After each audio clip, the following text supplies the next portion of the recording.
කලබලයක් වෙන්නේ. අනිත් එක තමයි 16 වෙනිදා හවසට මේ වැඩේ කරන්නත් එපා. අනේ මම හෙට විභාගෙ ලියනවනේ.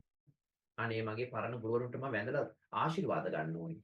කියලා ගම පුරා බයික් එකක් අරගෙන තාත්තත් එක්ක යන්න එපා ගුරුවරු හොයාගෙන.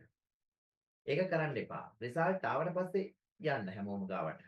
එක්සෑම් එක ලියන්න කලින් යන්න එපා. පැහැදිලිද? ඒ වගේම ඥාති අපේ පුංචින් එහා පැත්තේ ගමේ පුංචිට වැඳලා එන්න ඕනි. එහෙම එපා. ඒක එක්සෑම් රිසල්ට් ආවට පස්සේ යන්න. ඔයා කොහේවත් ගිහලා කලබල කරගන්නත් එපා. අනිත් එක අනතුරක් කරගන්නත් එපා.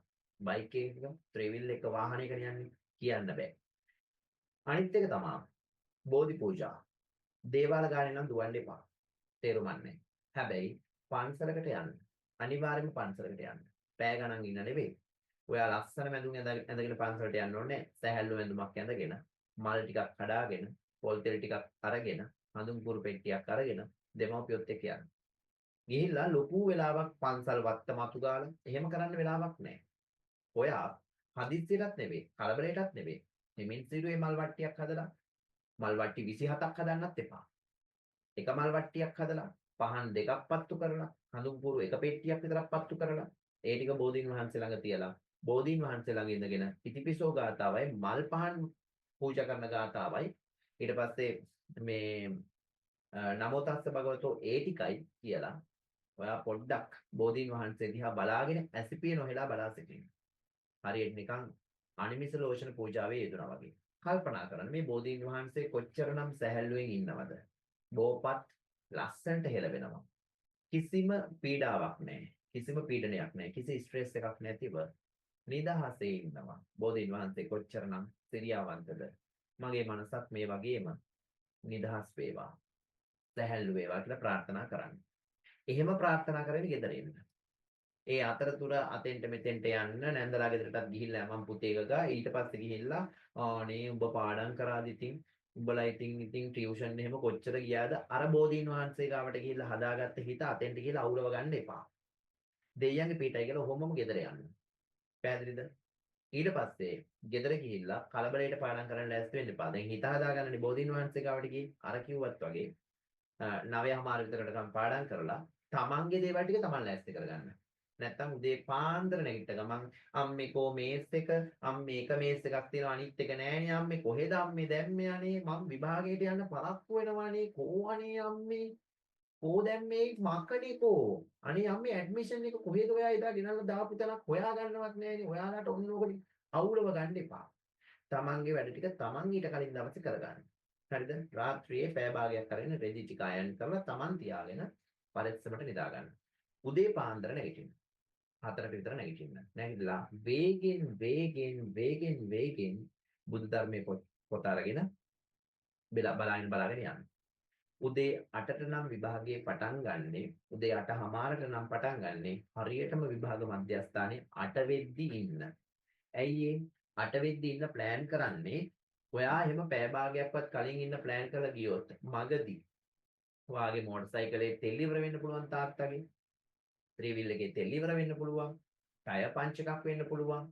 එහෙම වුණාම ඔයාලට පැය භාගයක මේ කාලයක් තියෙනවා වෙනත් විකල්පයකට යන්න. ඒ නිසා අපේ ඉස්කෝලේ තියෙන මේ එහා පැත්තේ ළඟම කිට්ටුවම කියලා අන්තිම විනාඩි 5 යන්න ඉන්න එපා. පැය භාගයකටවත් කලින් යන්න. ඉතින් පැය භාගයකට කලින් යන්න නම් ඔයා ඒ විදිහට ඈස්ති වෙලා අවසන් වෙන්න ඕනේ. එතකොට උදේ පාන්දරට මේ වැඩේ කරන්න එපා. කොමන්ට් එකේ ඉඳගෙන ඉන්නකොටත් බුද්ධ ධර්මයේ පොත දිග අරගෙන ඉන්න එපා. එපා නම් එපා. ඒ වෙලාවට ඔයා මේ වැඩේ කරන්නේ ඒසියෙන්. දැන් ඔයා කලබල වෙන්න එපා. මොකද උදේ ඊයේ හවස බුදුන් වැඳලා බෝධීන් වහන්සේ දිහා බලාගෙන ඉඳලා මේ අන්තිම විනාඩි 5 10 අපිට කරන්න පුළුවන් දෙයක් නෑ පුතා. ඊට වඩා හොඳයි අර හදාගත්ත හිත රැකගන්න එක. නිදහස් මනසින්. කොමන්ට් එකේ ඉඳගෙන ඉන්න වෙලාවට ඒ වැඩේ ගැන හිතන්න. බත් කන වෙලාවට මේ පැත්තකින් පොත තියාගෙන මේ පෙරලා බත් කන්න එපා. පැහැදිලිද? ඊට පස්සේ ටයිපටියකට ගන්න වෙලාවට මෙහෙම පොතක් තියන්නේ මේසුඩ ඒක පෙරලා ඒක දිහා බලන්න මේ ටයිපටියකට ගන්න එපා. ඒ සීන් කරන්න.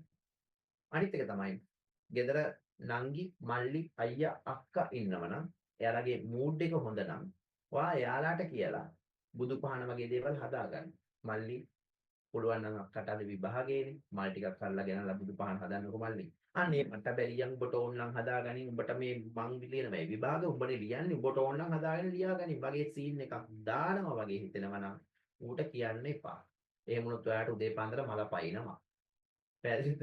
ඊට පස්සේ කෑ ගන්නවා මේකට හෙන ගහන්න ඕනේ මේකට මේ අදවත් බෑ මේක හදන්න බලන්නකෝ මේ මුන් සහෝදරයෝද අපේ මුන් යක්කුණෙක්ක උදේ පාන්දරට ඌත් එක්ක අල්ල ගන්නවා ඊයවත බෝධීන් වහන්සේ දිහා බලන ඉඳලා ඇවිල්ලා. ඒක නිසා එහෙම වගේ හිතෙනවා නම් එයාට ඒ යෝජනාව කරන්න එපා. ඔයාට මේ හිතෙනවා නා දන්නවනේ ඔයාගේ මල්ලි නංගි ගැන. ඉතින් මේ එහෙම නැත්තම් එයාලට කියලා කරගන්න. මොකද එයාලාගේ අතින් කරනකොට ඒ ආශිර්වාදයේ පට්ට වටිනවා.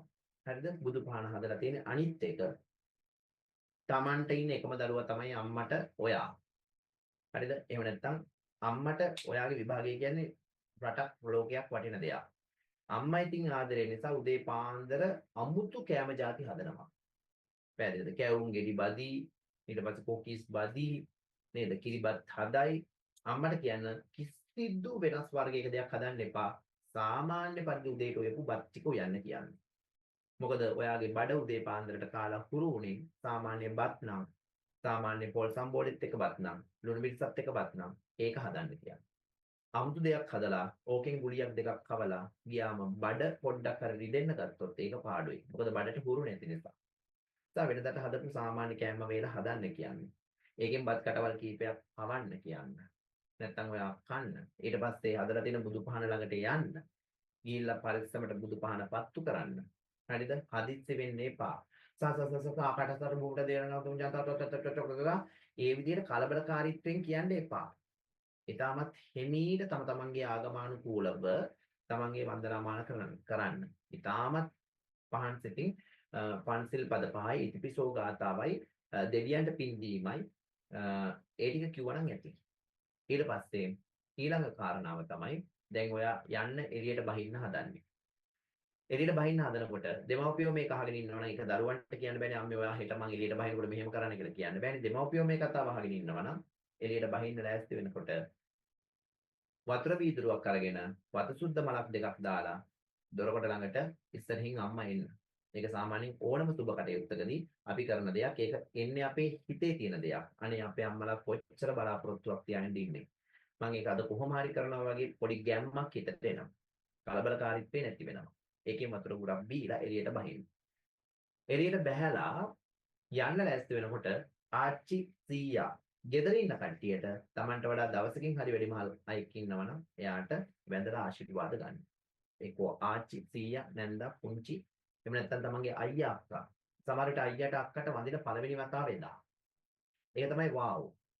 හරිද? වෙනදට නිතරම වැඳේ නැත්නම් එදාට පළවෙනි වතාවට නම් වඳින්නේ ඒක වාව්. හේතුව තමයි එයා දන්නවා ඔයාට අද විභාගය නිසා තමයි මේ ඇවිල්ලා වැඳේ කියලා. එතකොට එයාගේ හිතෙන් දෙන ආශිර්වාදය පට්ට වටිනවා. සමහර විට අයියා කෙනෙක් වගේ නම් හොඳට ලියපන් ඈ. පිස්සු කෙලින් නැතුව හොඳට ලියපන්. මේ ඔබ දැන් කොහොමද යන්නේ? මං එන්නද ඔබ දාන්නේ ඉස්කෝලේට. අන්න ඒ වගේ වචන දෙක තුනක් කියවේ. එතකොට ඒක මාරු. වාව්. ඊට පස්සේ ඊළඟ කතාව යන්නේ කාත් එක්ක වුවද්ද ඒ යන කෙනාට අම්මලාට කියන්න යන කෙනා ඊටම සංයමයකින් යන කෙනෙකුට ඔයාව බාර දෙන්න කියලා. සමහර අයියලා ඉන්නවා එයා යන්න හදන්නේ.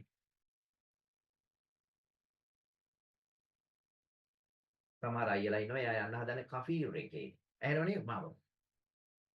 ස්ක්‍රීන් ෂෙයා කරලා බලන්න. එයා යන හදන්නේ කෆීර් එකේ. ඒක ඔයාට අවදානම්. ඒ නිසා තාත්තත් එක්ක යනකොට උනත් හරි පරිස්සමට යන කෙනෙක්ට බාර දෙන්න කියන්න. හැබැයි මතක තියාගන්න ඔබ මොන වාහනයක ගියත් යන අතරමඟ පොත්පත් දිග ඇරගෙන කියවන එක නම් නවත්තන්න.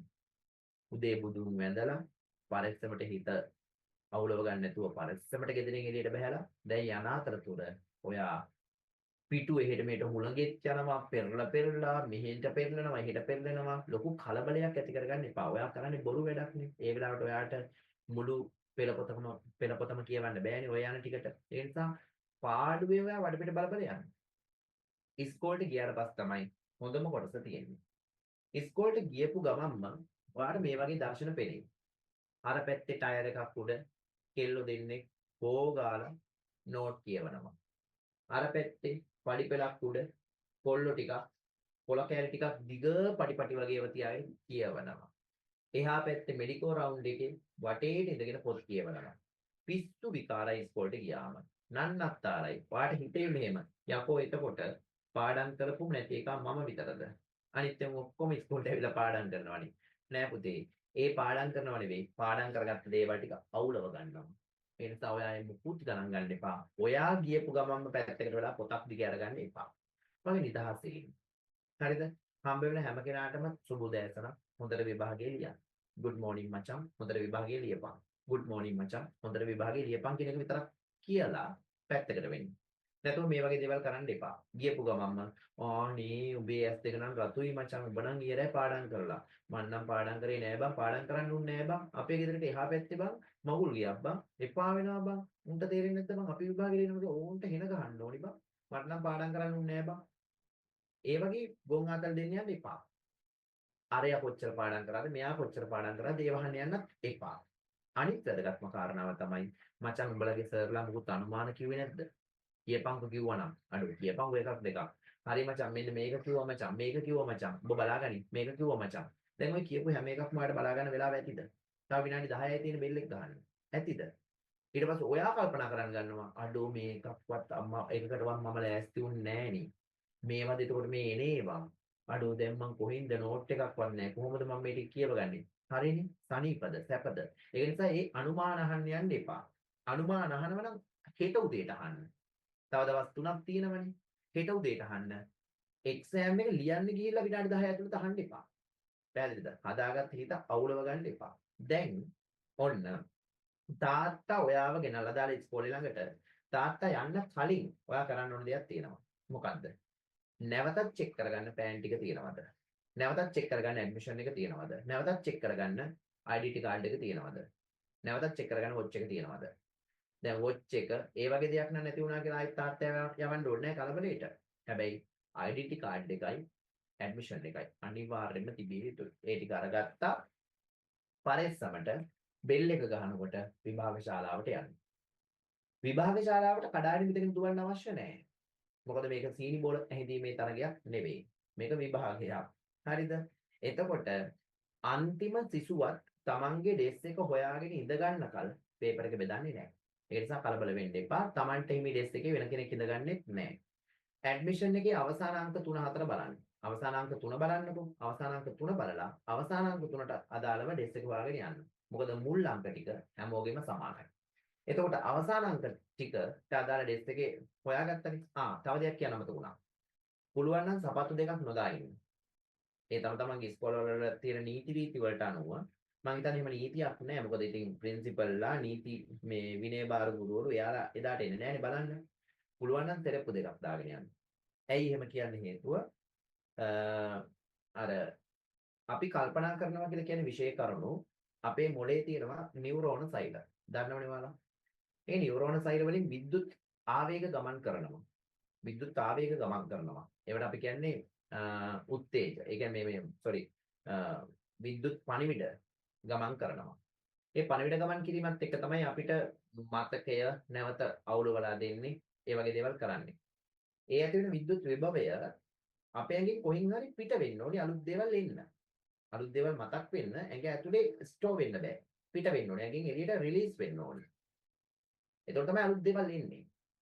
එතකොට පිට වෙන්නේ කොහින්ද? සාමාන්‍යයෙන් අපේ ඇඟට කරන්ට් එකක් වැදුනොත් පොළවට සම්බන්ධ වෙන්නේ යටිපතුල් දෙකෙන්නේ. ඒක නිසානේ අපි කියන්නේ කරන්ට් එක වදිනවට මේ රබර් පාපිස්සක් උඩ හරි රබර් සෙල්ප් දෙකක් හරි දාගෙන රෙදි මදිනේම කරන්න කියලා. එහෙනම් මේ යටිපතුල් දෙක පොළවට ස්පර්ශ වෙලා තියෙනවා නම් හොඳයි. ඔයා පුටුවේ ඉඳගත්තම සපත්තු දෙක නම් දාගෙන තියෙන ඕක ගලව මේස් ගලව ඉන්න බෑ. හොඳම දේ තමයි සෙරප්පු දෙකක් දාගෙන යන්න. පුටුවේ ඉඳගත්ත ගමන් සෙරප්පු දෙක ගලවලා පැත්තකින් තියලා ඔයා කකුල් දෙක තියාගන්න සිමෙන්ති පොළවේ. එකක් තමයි ඔයාට ලොකු කූල් ගතියක් දැනෙන්නේ. අනිත් එක තමයි හරිම සැහැල්ලු බවක් දැනෙන්නේ. හරිද? ඊට පස්සේ කරන්නේ ඩෙස් එක පොඩ්ඩක් මේ මතෙන් හොලවලා බලන්න. ඩෙස් එක අන්ස්ටේබල්ද කියලා. අන්ස්ටේබල් නම් ඔයාගේ සාක්කුවේ දාගෙන ආපු කොළ කෑලි අරම්මනම් ගුලි කරලා ගහන්න එපා. කිසිම කඩදාසියක් මොකුත් තරන් යන්න එපා. විභාග තහනමකට ලක් වුණොත් අවුරුදු 5කට විභාග ලියන්න බෑ.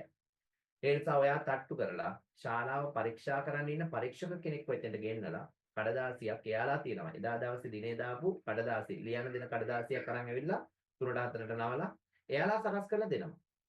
ඔයා සකස් කරගන්න ඕනේ හරියට